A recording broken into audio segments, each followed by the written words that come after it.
And according to sources, a meeting took place between Priyanka Gandhi Vadra and Prashant Kishore last week, nearly a month after the assembly elections in Bihar. And when asked about this meeting by journalists, Priyanka Gandhi Vadra didn't deny it, though she did hit back saying, is this anything to focus on? Is this even news? Now, sources in both parties played down the significance of the meeting. The interaction is politically interesting given that Kishore and the Congress had a bitter parting some years ago when again he had met initially with Priyanka Gandhi Vadra and then went on to meet with other leaders in the party. And since then he's been critical of the Congress, even and launching his own party, arguing even in the middle of the Bihar campaign that the special intensive revision of electoral rolls in Rahul Gandhi's vote theft campaign was not an electoral issue in Bihar. So this meeting comes in the backdrop, however, of the crushing electoral defeat faced by Prashant Kishore's Jan Swaraj party and, of course, the Congress's loss as well in Bihar.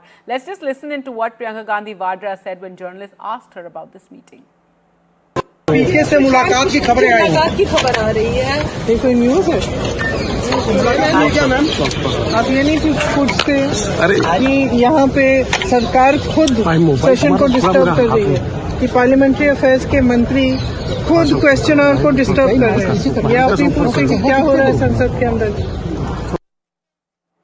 Well, let's go across to Himanshu now for more on this story. And Himanshu, definitely, Priyanka Gandhi Vadra, they're almost scolding the journalists saying, is this even news? But it definitely is news in Delhi that there was a meeting between Prashant Kishore and Priyanka Gandhi Vadra, especially given what happened to the Jan Swaraj party in Bihar. What do we know about this meeting so far?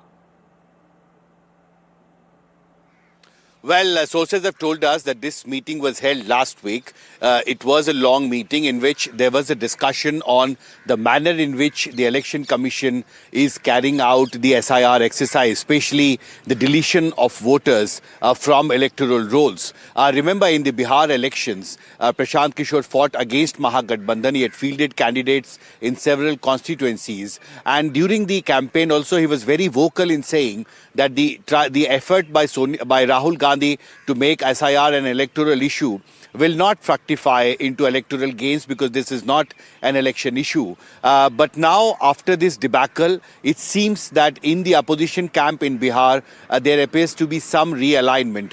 Secondly, I think it's important to understand that Prashant Kishore always had very close links with the Gandhi family before 2022. You remember in 2021, he had floated a proposal before the Congress leadership where he had said that the Congress, if it wants to revive itself, it needs a new strategy, it needs a new organization, it has to change the way it works and takes decisions. And then a high-level panel was appointed by Sonia Gandhi, but the Prashant Kishore fell out with Gandhi family because the Gandhi family did not give him the primary role that he wanted and he moved out. So after 2022, this is perhaps the first important meeting Prashant Kishore has had with a Gandhi family member, and I think politically very, very significant. It could signal the fact that Prashant Kishore could be moving again closer to the Congress party after the Bihar debacle.